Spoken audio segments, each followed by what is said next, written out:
श्राद्ध पक्ष पितृपक्ष हर एक वर्ष भाद्र माह की पूर्णिमा से पितृपक्ष की शुरुआत होती है और अश्विन माह की अमावस्या तिथि को समाप्त होता है। इस वर्ष पितृपक्ष की डेट 29 सितंबर 2023 से 14 अक्टूबर 2023 तक की रहेगी। पितृपक्ष से जुड़ी कई प्रचलित कहानियाँ मिलती है जो हमें पितृपक्ष का महत्व समझाती है। आइए जानते हैं कुछ ऐसी ही दिलचस्प कहानियाँ इस वीडियो में। पितृवे नमः। ओम पितृवे नमः। हिंदू धर्म में श्राद्ध पक्ष का अति महत्व है। ऐसा माना जाता है कि पितृपक्ष के दौरान पिंडदान, तर्पण और श्राद्ध कर्म करने से पितरों का आशीर्वाद प्राप्त होता है। यह भी माना गया है कि पितृपक्ष के दौरान हमारे पूर्वज हमसे मिलने के लिए मृत्युलोक पर आते हैं। आज मैं आप सभी दर्शकों को पितृपक्ष की कुछ ऐसी ही कहानियाँ बताने जा रहा हूँ जिसका उद्देश्य लोगों को पितृपक्ष के महत्व की जानकारी के बारे में बताना ही है। पितृपक्ष की कहानी एक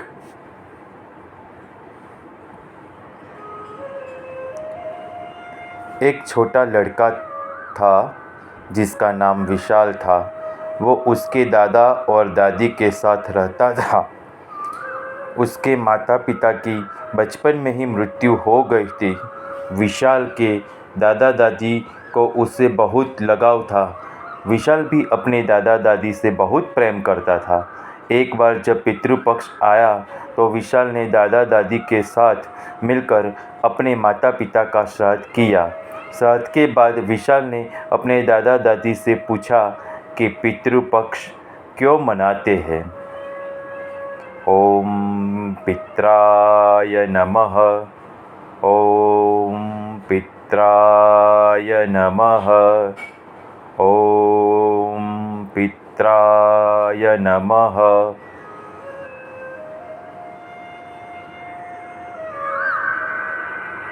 इस पर उसके दादा ने उत्तर दिया कि इस श्राद्ध पक्ष एक ऐसा समय है जब हम हमारे मूत पूर्वजों को याद करते हैं और इन्हें श्रद्धांजलि देते हैं।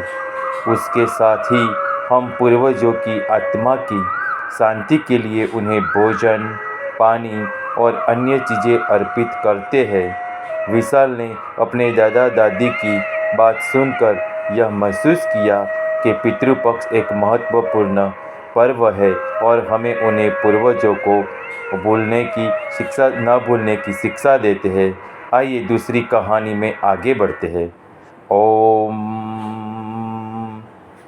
पित्राय नमः। पितृपक्ष की कहानी 2। एक मोहन नाम का लड़का जो बहुत ही परिश्रमी था। वो हमेशा अपने लक्ष्यों की प्राप्ति के लिए बहुत मेहनत करता था। एक दिन मोहन के सपने में एक बुजुर्ग आदमी आया जो उससे कह रहा था कि वह उसका पूर्वज है। वृद्ध व्यक्ति ने सपने में मोहन से यह भी कहा कि वह उसकी बड़ी कड़ी मेहनत से बहुत ही प्रसन्न है।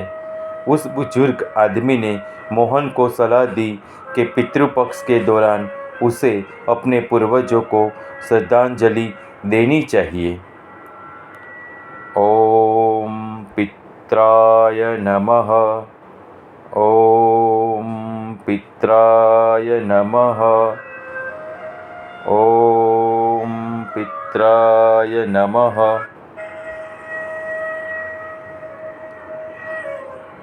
मोहन ने ऐसा ही किया और पितृपक्ष के दौरान अपने पूर्वजों को श्राद्ध कर्म किया।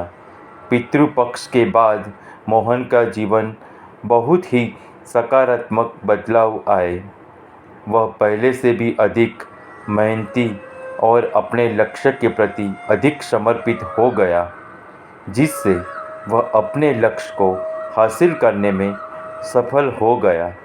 तब मोहन को समझ आया कि पितृपक्ष एक ऐसी अवधि है जिस दौरान हमें अपने पूर्वजों की आशीर्वाद प्राप्त कर सकते हैं और अपने जीवन में सफल बन सकते हैं। ओम पित्राय नमः। पितृपक्ष की कहानी 3। मैना एक लड़की थी जो हमेशा दूसरों की मदद करने के लिए तत्पर रहती थी।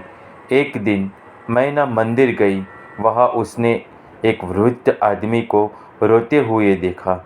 जब मैना ने उस बुजुर्ग व्यक्ति से रोने का कारण पूछा तो उस व्यक्ति ने बताया कि वह अपने बेटे को याद करके रो रहा है।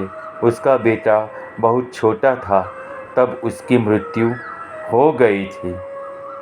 ओम पित्राय नमः। ओम पित्राय नमः। ओम पित्राय नमः। मैना ने उस वृद्ध आदमी को पितृपक्ष के बारे में भी बताया और उसे सांत्वना देते हुए कहा कि तुम्हारा बेटा अब स्वर्ग में है और वह खुश है।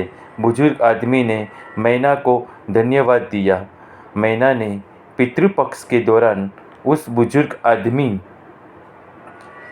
के बेटे के लिए श्राद्ध भी किया। साथ में उसने वृद्ध व्यक्ति के बेटे की आत्मा की शांति मिलने की कामना की। इसलिए जरूरी है पितृपक्ष। अब और दिलचस्प कहानी है, कही जाइएगा मत।